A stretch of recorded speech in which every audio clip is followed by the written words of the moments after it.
Estados Unidos ha recorrido un extenso camino en sus aspiraciones por apoderarse de Cuba. La historiografía nacional atesora valiosos documentos que revelan la apetencia estadounidense por la isla de Cuba.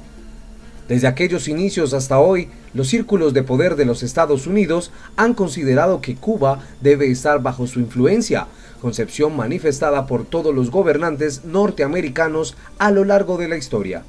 Para ello se esgrimieron los más diversos argumentos. En el plano político-militar, la posición geográfica de Cuba desempeña un papel estratégico para la seguridad y defensa del territorio norteamericano y sus vías de comunicación marítimas.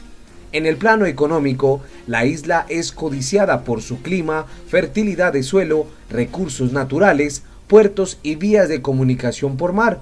Por tanto, analizaremos cronológicamente los encuentros que han tenido estos dos países. 1 de enero de 1959. Triunfa la Revolución Cubana liderada por Fidel Castro. Entra en La Habana acabando con el régimen de Fulgencio Batista. Comienza así la dictadura castrista dirigida ahora por su hermano Raúl.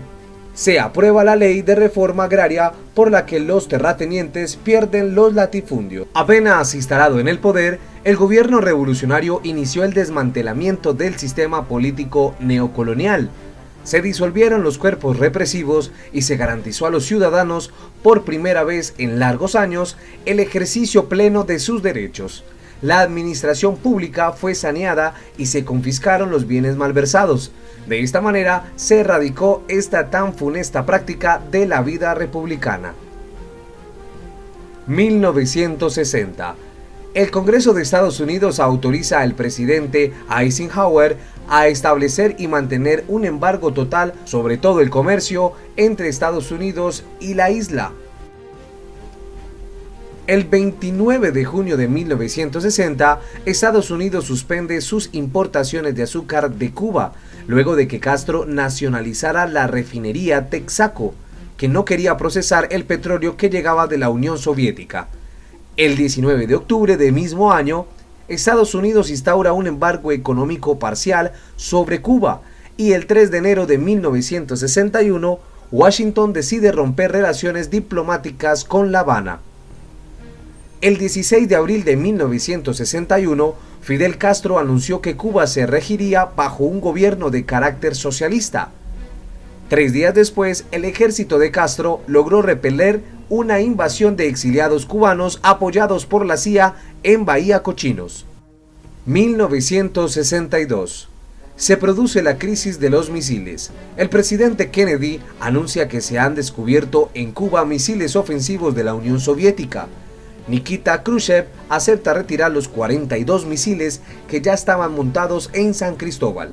A cambio, Estados Unidos se compromete a no seguir adelante con su amenaza de invadir la isla.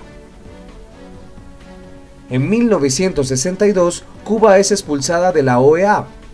En reunión efectuada el 31 de enero en Punta del Este, Uruguay, y la mayor parte de las naciones latinoamericanas, salvo a la de México, rompieron relaciones con Cuba.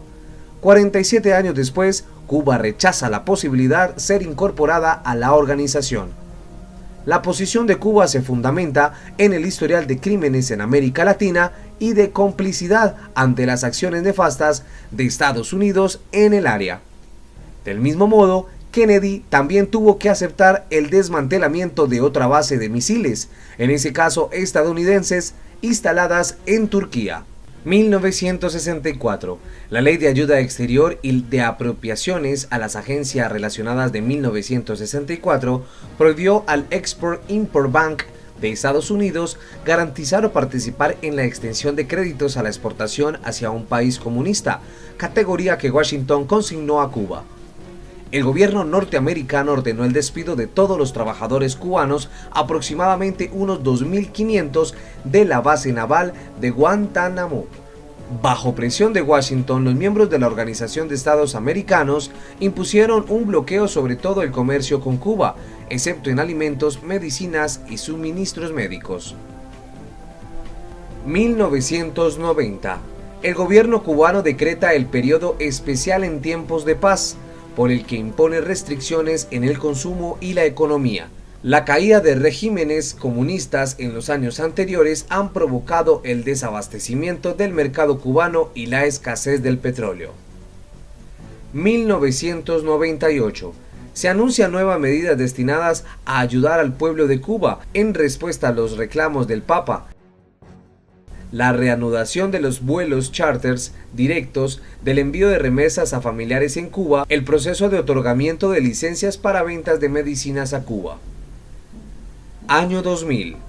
Elian González, un niño que viajó a una balsa desde Cuba a Miami, desata la tensión entre ambos países. Un tribunal estadounidense rechaza que Elian pueda pedir asilo político en Estados Unidos. En octubre, Clinton autoriza la venta de alimentos y medicinas a Cuba si el pago se efectúa en efectivo. Y de ahí nos saltamos al 8 de noviembre de 2017.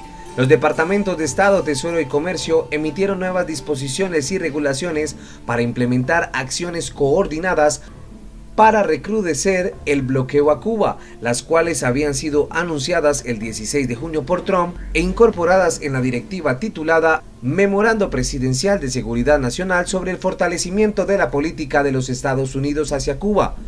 Las nuevas regulaciones, injustificadas y con gran matiz político, afectan a los empresarios de Estados Unidos, a la vez que perjudican a la economía cubana, tanto al sector estatal como al privado.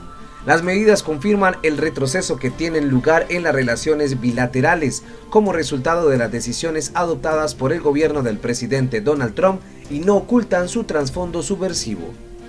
Si bien la administración actual del presidente republicano Donald Trump no ha logrado revertir totalmente el camino avanzado durante el periodo de su predecesor en la Casa Blanca hacia una mejor relación entre ambos países, su retórica y actuación hostil rememora los peores momentos de la confrontación Estados Unidos-Cuba.